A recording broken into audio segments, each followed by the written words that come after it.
Bien, ici, on a deux séries d'installations. Il y a une série qui s'appelle les marqueurs d'incertitude. On a deux machines à dessin derrière sur le mur.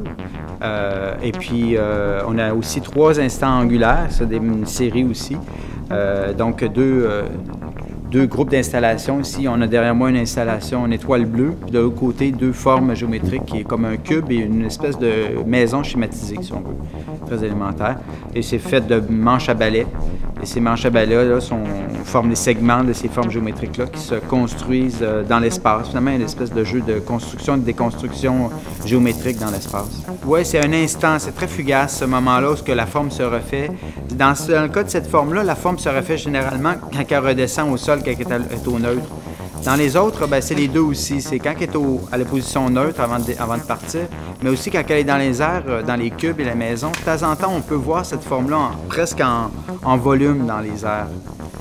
C'est toute une série qui a évolué sous différentes formes. Les premières étaient des dessins verticaux, faits avec des rubans mesurés. Après ça s'est en allé vers un travail plus sur le mur, comme ça, de manière latérale. Toujours fait avec des cerceaux, toujours les mêmes cerceaux en général, qui sont des anneaux pour les enjoliveurs de voitures que je trouve dans la rue. Chaque élément que je rajoute au cerceau va changer la dynamique de l'objet, ce qui fait qu'il va tomber différemment, il va se déplacer différemment sur le mur à cause de ça. Et aussi, je mets des mines de plomb et des petits bouts de caoutchouc qui agissent comme des espèces d'estompes sur le dessin, qui vont faire noircir leur dessin à certains endroits. Il y a une trame qui apparaît au fur et à mesure et ça révèle toutes sortes de choses aussi. Il y a à la fois la trame de la machine qu'elle construit, comme une araignée qui tisse sa toile, mais aussi ça révèle toutes les aspérités du mur, tous les défauts du mur sortent.